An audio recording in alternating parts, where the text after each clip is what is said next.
Working smoke alarms can make a life-saving difference in a fire. This week is National Fire Prevention Week, and the theme is Working Smoke Alarms Save Lives. Test yours every month. And to get on the action to make sure you stay safe at home, 7 and 4's Alyssa Heron joins us live at Grand Traverse County Fire Station number 1. Hey Alyssa, good morning.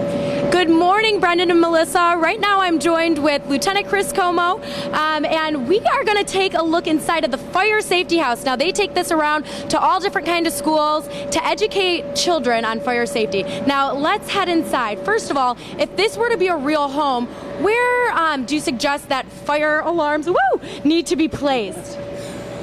We recommend that you put smoke detectors in all of your sleeping areas, like every bedroom, and then outside of every sleeping area, and then cooking areas, and in your basement.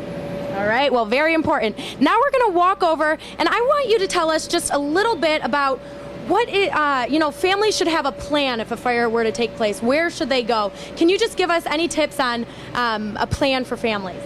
Absolutely. Get together with your family and have a plan as a family. And you need to have an escape plan that has 2 ways out of your house of every room. So you really need to talk to your children, get them on board, and then once you have that plan in place, have a meeting spot outside and make sure that your children and everyone who lives in that house knows, like, to go to the big oak tree or to the fence, or to your neighbor's front door. What we don't recommend is going out to the mailbox because it's by the street, and that can put them in harm, with all the fire engines and everything coming. We don't want to be able to have them in harm's way. So find a tree in your backyard and make sure that you all know to go to the same spot. Good to remember. All right, now let's say that people were actually inside of a building that might be on fire. I've heard stop, drop, and roll. Is that what people should follow, or what do you think? Stop, drop, and roll is really great if you're on fire, but if you're not on fire, you should always stay low and crawl and stay out of the smoke. Touch doors, make sure they're not hot, and continue crawling through the smoke to get out of your house if you can. But do not stop, drop, and roll if your house is on fire. That's only if you're on fire. So if your house is on fire, stay low and stay out of the smoke. Absolutely. Well, are there any other tips that you might want to share with us that's just really important for families to know about fire safety and smoke alarms for this week?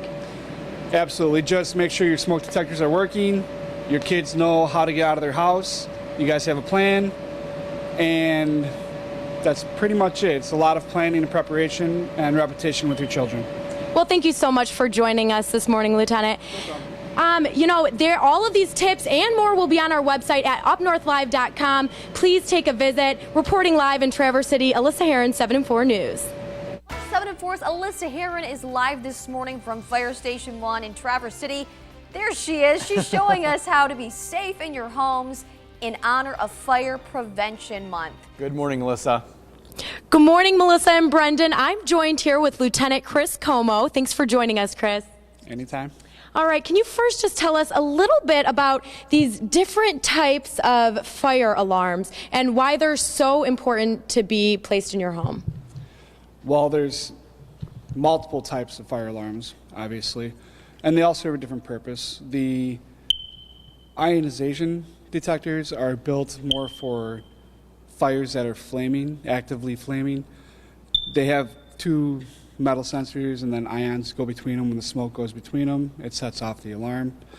Whereas a photoelectric is for smoldering fires. So if it's just burning in a garbage can or creating a lot of smoke, it's a better detector for that.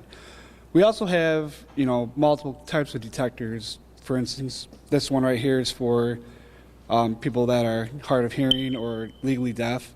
It has a very light strobe and can vibrate to make a lot of noise to wake them up if they're in a deep sleep. We also have detectors like this which can be recorded for a child who's a very deep sleeper, and their parents can record a message for them to wake up. Oh, that's wonderful. How often should people be getting these tested or replaced within their home? Good question. Detectors, they should be tested every month just by pushing the button and making sure that they're activating. And then every year, you need to be changing the batteries twice a year and that's when the clocks change. So in the spring and in the fall. Wonderful. You know, thanks for joining us. All these tips and more are going to be on our website at UpNorthLive.com. Coming up at 6:30, Lieutenant Chris is going to be taking me through their fire smokehouse, and we're going to learn a lot more tips about what might happen if there were to actually be a fire. Reporting live in Traverse City, Alyssa Heron, 7 and 4 News.